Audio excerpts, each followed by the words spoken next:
there's nothing in the world like Action Park. Action Park was probably one of the most ill-advised parks in the history of amusement parks on Earth. Gene Mulvihill was a businessman and the brains behind Action Park. To some, he was a visionary. To others, a heartless con man. Throughout the 80s, people would come from all over to enjoy their time at Action Park and come home with scars or worse. Every one of my friends that went came back with a cast and stitches. Others weren't fortunate enough to walk away, with the park claiming the lives of 6 people while it operated. And somehow, Gene never faced legal consequences. Hey guys, Jared here, and today we're covering one of the craziest amusement parks of all time. With all the injuries and deaths that happened, I'd say it was anything but amusing. How did the park manage to stay open for so long? It's been shut for almost 20 years, and I think no amusement park has caught up to its death toll yet.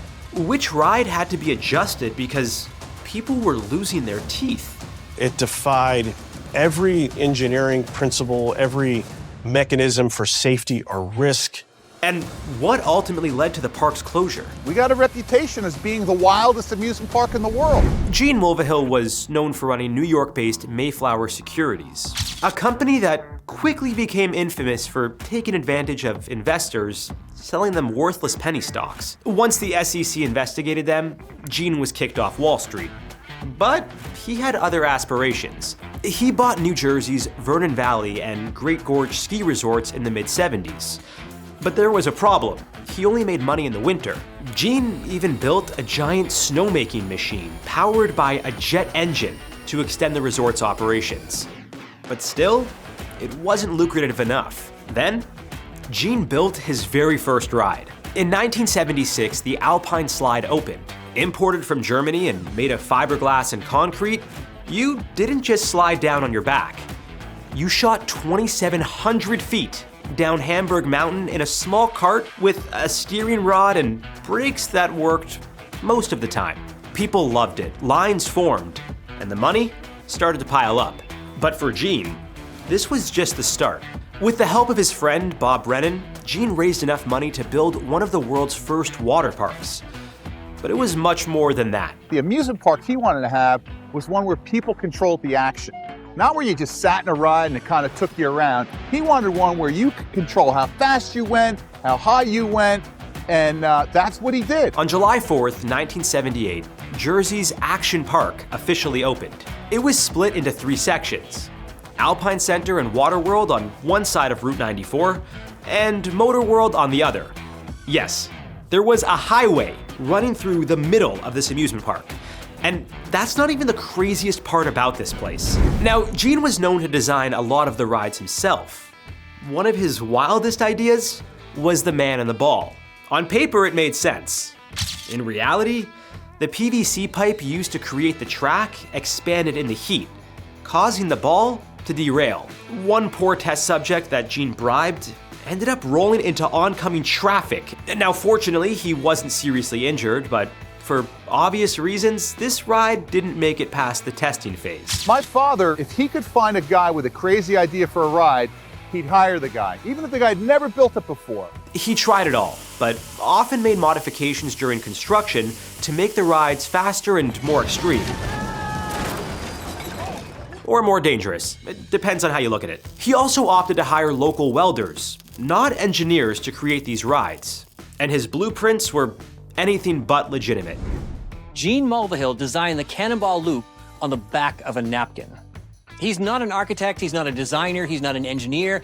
He has no business building this thing. A legend has it that the first test dummy who went down the slide came out missing its head. After a few dummy test runs, Gene was adamant that they needed a real person to try it.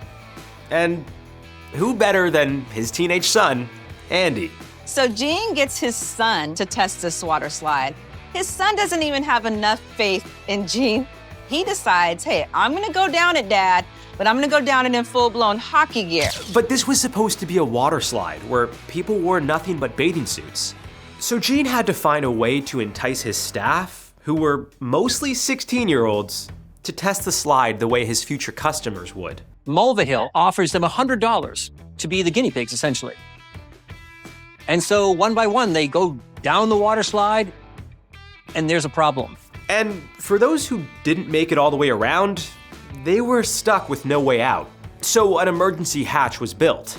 But it gets worse. After a few people came out of it with bloody mouths, padding was installed throughout the water slide to ensure people didn't get injured.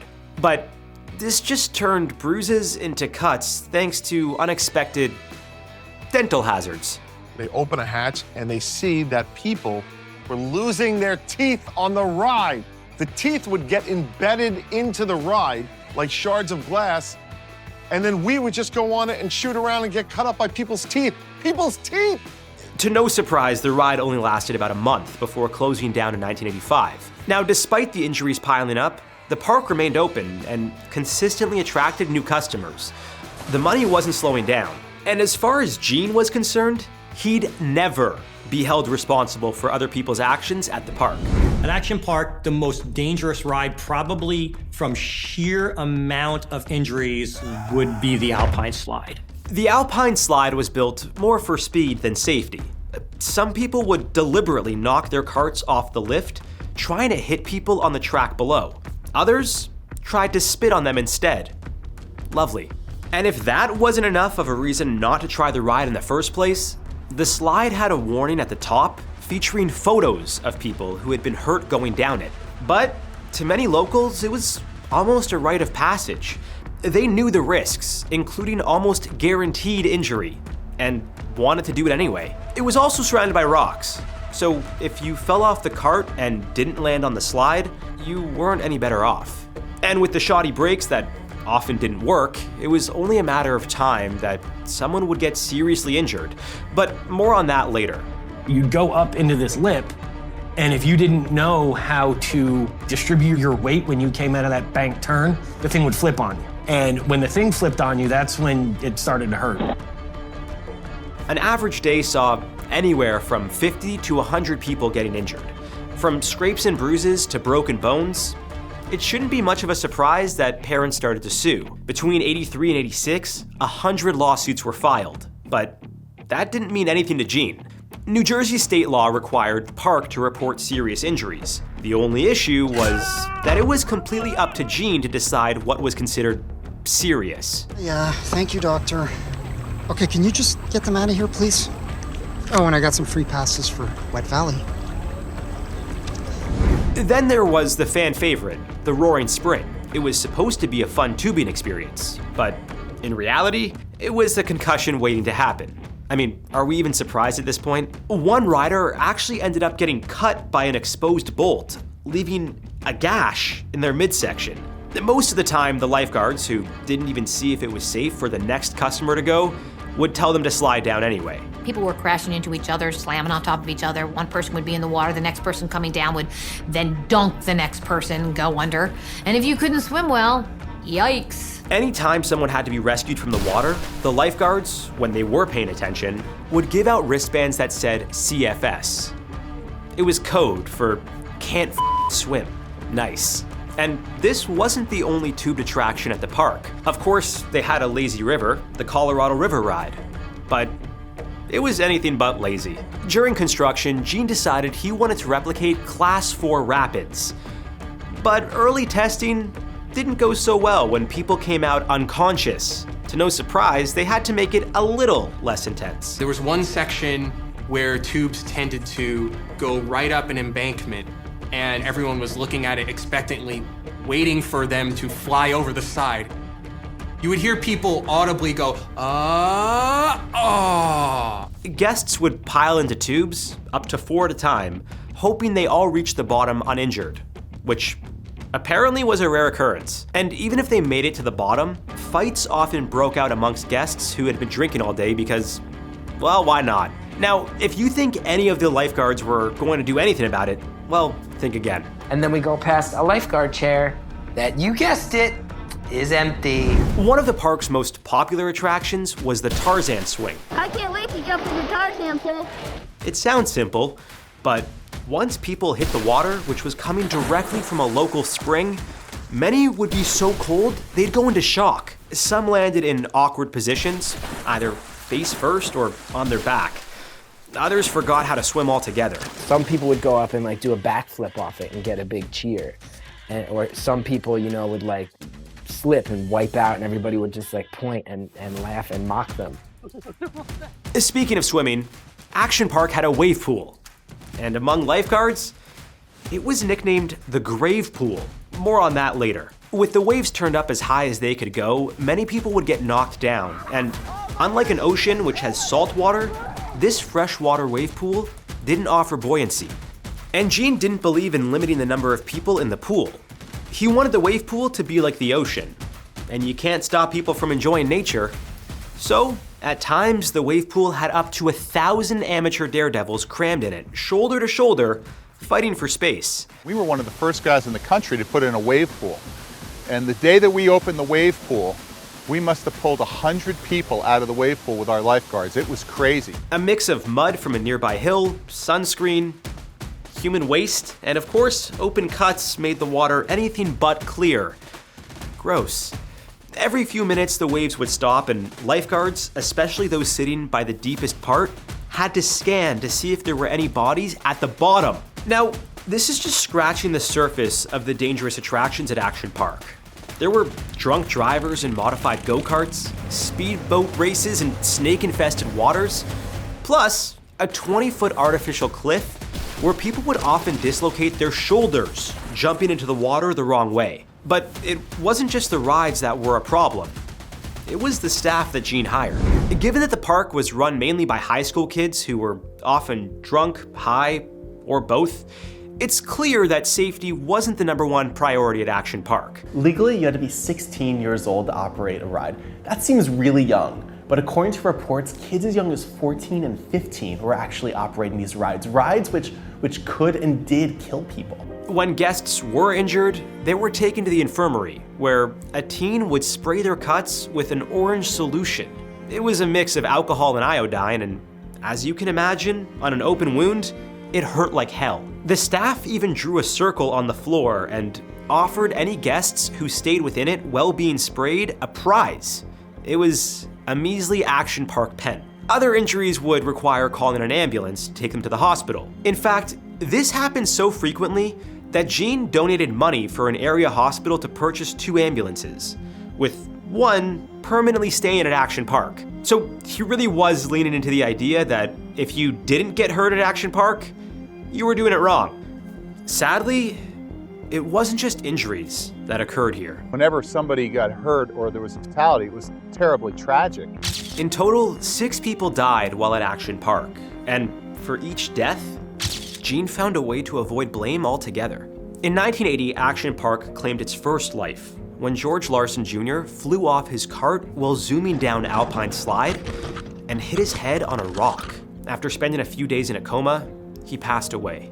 The loss was especially heartbreaking for George's brother, who got married just 4 days later. George was supposed to be the best man at his wedding. To make matters worse, before the accident, inspectors told Gene he needed to remove the rock due to safety concerns, but he didn't. The park also claimed that Larson was an employee who died while going down the slide on a rainy night, when in reality it was actually a clear sunny day.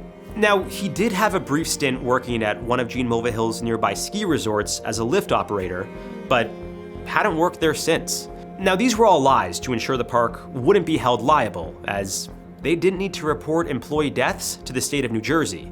But the local newspaper ran with Gene's version of the events, and he never even called the family to offer his condolences or take any responsibility. As it turns out, Gene didn't have the proper insurance to pay for it, and did everything in his power to cover it up. Why? We'll explain more in a bit. He quietly settled with the Larsons for $100,000, but this was just the first of many deaths to come at Action Park. In 1982, a 27-year-old died while on the kayak experience. There were underwater fans that would help push the water and created rapids like you were kayaking, and somebody flipped out of one of their kayaks, and one of these fans short-circuited and they got electrocuted. This was just 3 days prior to another death at the park. 15-year-old George Lopez drowned in the wave pool. Now, you'd think after someone dies on a ride or attraction, they'd shut it down, right?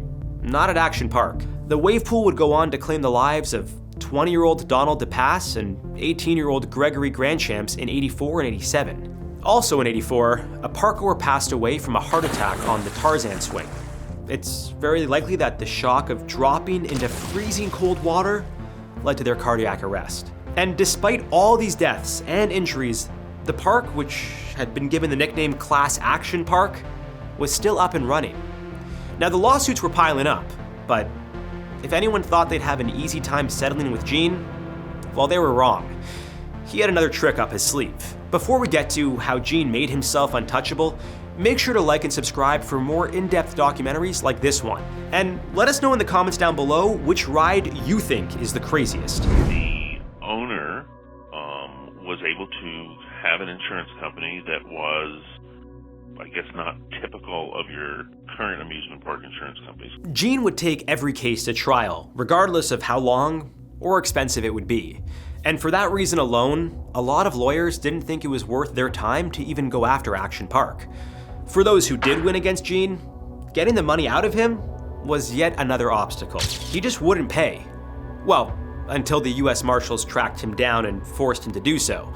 But surely the company insuring Action Park would be the one footing the bill, right? As part of Gene's lease of the land, he needed insurance, something he didn't believe in.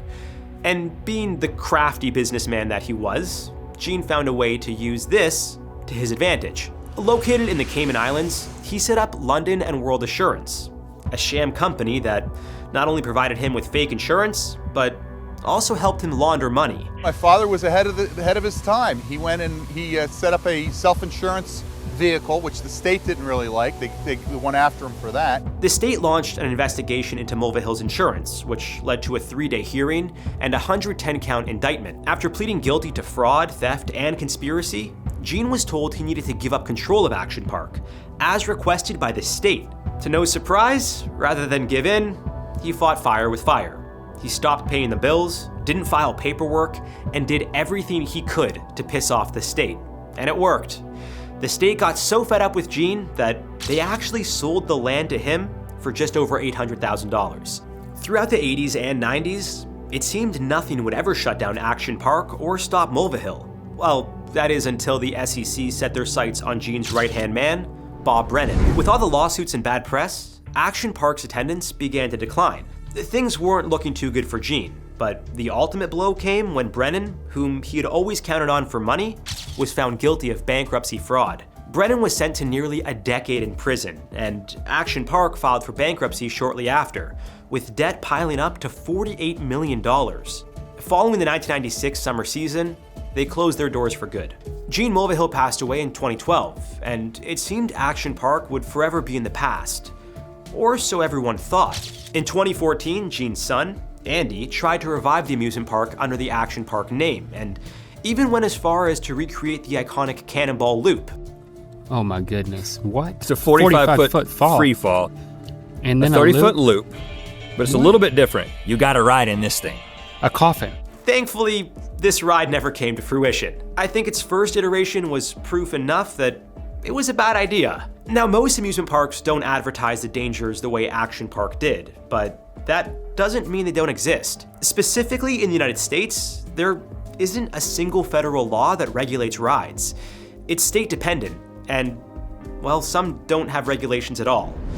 To ensure you're safe when visiting a state fair, amusement park, or carnival, do your best to look out for any red flags. Outdated or poorly built rides, operators who aren't really paying attention, or previous attendees who walk away with injuries. As sad as this story is, putting people in harm's way to earn a profit is all too common. We made a video about the worst workplace accidents, and it really highlights how far people and corporations are willing to go to earn a few extra bucks. Check that video out if you're interested, but let me warn you, viewer discretion is advised. Until next time, stay safe out there, and we'll see you in another episode of How to Survive.